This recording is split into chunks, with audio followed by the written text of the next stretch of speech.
Donc on peut identifier quelques grands principes qui structurent les modes d'accès à la terre que l'on qualifie de coutumiers.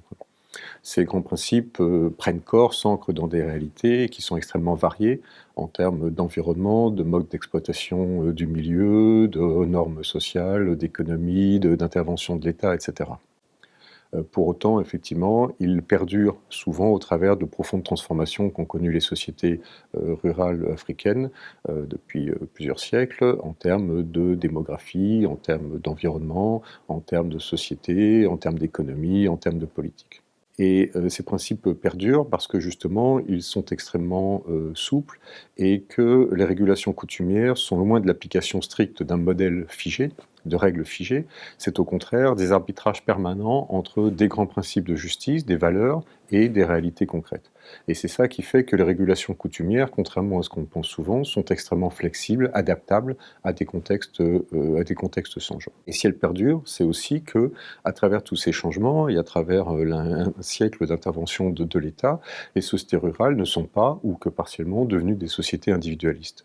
Dès lors, les valeurs qui les fondent continuent à être partagées par une partie, en tout cas, de la population.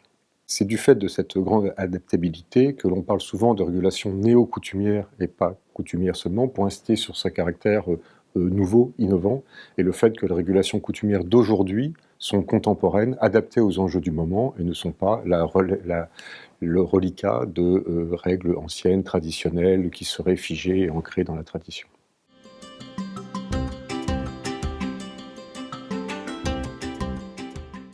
On peut identifier 5 grands principes qui structurent ces logiques coutumières. Le premier est qu'on a une co-construction, une construction simultanée du territoire, donc de l'organisation de l'espace, et de la communauté politique, c'est-à-dire des groupes d'hommes qui vivent ensemble et sont en relation. En fait, les récits de fondation parlent souvent d'un individu ou de quelques individus qui découvrent un espace fertile et cherchent à s'y installer. Et pour ça, passent des pactes avec les génies du lieu pour qu'ils autorisent l'installation et acceptent de se retirer dans la brousse. C'est ce pacte fondateur qui donne le pouvoir aux fondateurs de pouvoir autoriser l'accès et l'installation d'autres familles. Au fur et à mesure de l'histoire, d'autres familles arrivent et à qui le fondateur autorise à s'installer parce que justement il fait les rituels qui sont nécessaires. Les différentes familles se voient attribuer des portions d'espace, les défrichent, humanisent le territoire et s'installent.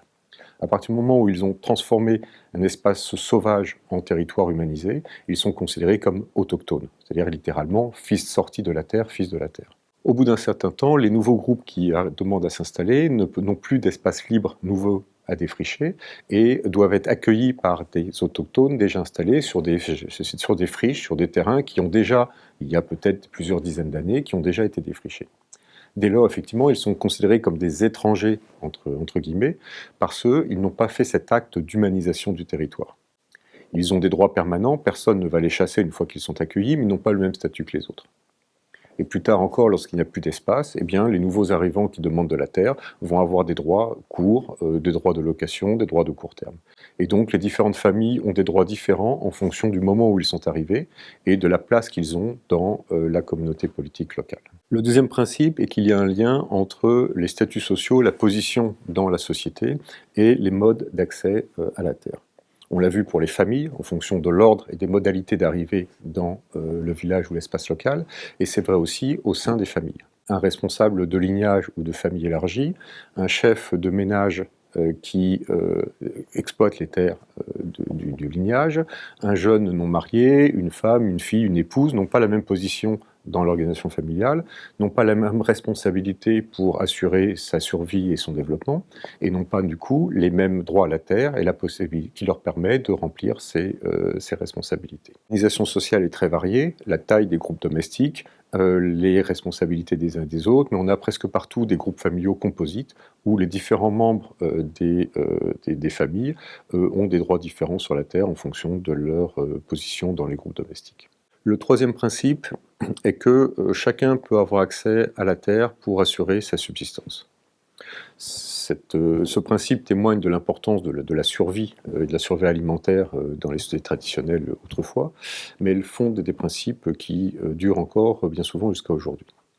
Ce principe joue aussi bien en intrafamilial que par rapport à d'autres personnes.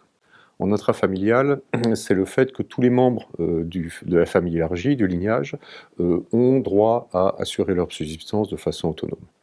Les membres du lignage sont les membres passés, mais aussi les membres présents et les membres futurs.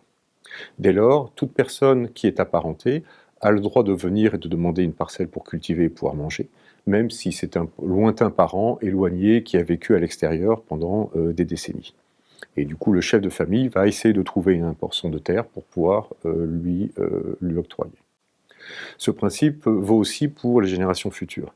Et c'est ça le fondement de cette règle qui fait qu'en théorie, on ne vend pas les terres du lignage, parce que vendre les terres serait diminuer le potentiel de terres disponibles pour les générations futures, et donc la possibilité des descendants d'assurer leur subsistance. C'est aussi ce qui explique le fait que les filles, en tout cas en régime patrilinéaire, là où la transmission se fait par les hommes, que les filles soient exclues de l'héritage. On parle souvent du problème d'accès des femmes à la terre. Dans les logiques coutumières, c'est en fait l'exclusion des filles de l'héritage. Et cette exclusion des filles de l'héritage renvoie à cette volonté de maintenir aux descendants du lignage, donc à ceux qui passent par la lignée des hommes, leur possibilité d'accès à la terre. Une fille va se marier dans une autre famille, ses enfants auront accès à la terre par la famille de leur mari, et donc, au contraire, si elles devaient hériter dans leur propre famille maternelle, il y aurait moins de terres disponibles pour les générations futures en lignée patrilinéaire. Et ce principe d'accès à la terre pour la subsistance vaut aussi pour des personnes extérieures qui viendraient demander à s'installer au village et à avoir la terre.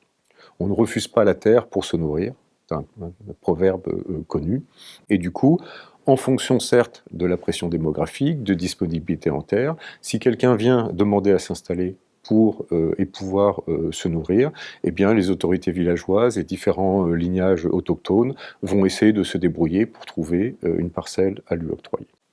Alors bien sûr, ces principes-là, tant en intrafamilial qu'en extrafamilial, ne sont pas applicables dans des moments de forte densité démographique.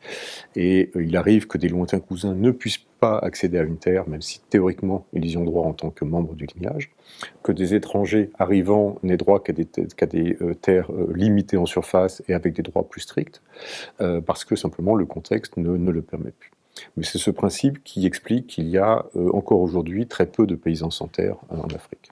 Le quatrième principe porte sur l'importance de l'investissement en travail et des droits fonciers que cela crée. C'est l'investissement en travail qui constitue le droit. C'est le fait qu'historiquement votre famille ait défriché un espace qui fait que vous avez des droits sur un patrimoine et un territoire, une portion de territoire donné. C'est parce que vous avez défriché une terre, préparé le champ, semé, que vous avez un contrôle exclusif sur cette parcelle jusqu'à la récolte, et pour pouvoir bénéficier du fruit de l'investissement que vous avez fait en préparant le champ, en labourant, en semant, etc. Inversement, des pasteurs, des éleveurs qui amènent leurs troupeaux mais ne font pas d'investissement en travail important ont des droits qui sont considérés comme secondaires, moins forts que ceux des agriculteurs pour cette même raison. Et inversement, si vous faites des investissements durables, en plantant des arbres, en creusant des puits, en faisant parfois des terrasses, à ce moment-là, effectivement, cela vous donne des droits plus individuels et qui seront éventuellement transmis à vos descendants ensuite. Donc on pense souvent qu'il faut des droits sécurisés pour investir. En fait, dans les logiques coutumières, c'est le fait d'investir du travail qui vous donne des droits plus solides, plus individualisés, plus forts. Le corollaire de ce principe, c'est que, inversement, si la marque de votre travail disparaît, alors du coup, les droits qui vont avec tendent à disparaître aussi. C'est le cas lorsqu'il y a des jachères longues, au bout de 30 ans, 40 ans, quand la forêt a repoussé, eh bien, les règles locales peuvent faire que vous perdez vos droits qui reviennent dans un patrimoine collectif disponible pour d'autres villageois. Si votre famille disparaît, quitte le village définitivement, alors vous ne gardez pas vos droits ad vitam aeternam. Au contraire, à un moment, effectivement, vous ne pourrez plus les revendiquer. Ils deviennent à nouveau disponibles pour ceux qui en auraient besoin. Et le dernier principe est que les régulations et les arbitrages en matière de foncier visent plus à assurer des compromis politique acceptable qu'à assurer une application stricte des règles. Les principes coutumiers ne sont pas comme un code écrit où on va chercher un article qui définit exactement qu'est-ce qu'il faut faire dans cette situation-là. C'est en fonction de contextes spécifiques que les autorités vont essayer de trouver le compromis entre des principes et la situation concrète, de façon à définir une solution qui soit jugée équitable et qui permette de préserver la paix sociale. Donc ça vaut dans les modalités d'accès à la terre, comme on l'a vu, qui sont plus strictes lorsque la terre est plus rare et que du coup elle est moins disponible, et ça vaut aussi pour les régulations des conflits. En cas de conflit, le conflit est réglé au niveau d'une autorité qui englobe les parties prenantes. Donc c'est au niveau du chef de famille pour 2 personnes apparentées, au niveau d'un chef de famille élargi de lignage entre 2 exploitations agricoles apparentées, ou au niveau du village lorsqu'il s'agit de familles différentes. Et il y aura toujours une recherche d'équilibre entre les droits individuels et les enjeux collectifs, que ce soit au niveau des exploitations agricoles, entre les individus et la famille, que ce soit entre les différentes ménages qui composent la famille élargie et les intérêts plus larges de la famille élargie, ou entre les intérêts globaux du village et les intérêts des différentes familles en jeu. Il s'agit donc d'essayer de trouver des compromis permanents et ajustables et qui surtout préservent la paix sociale.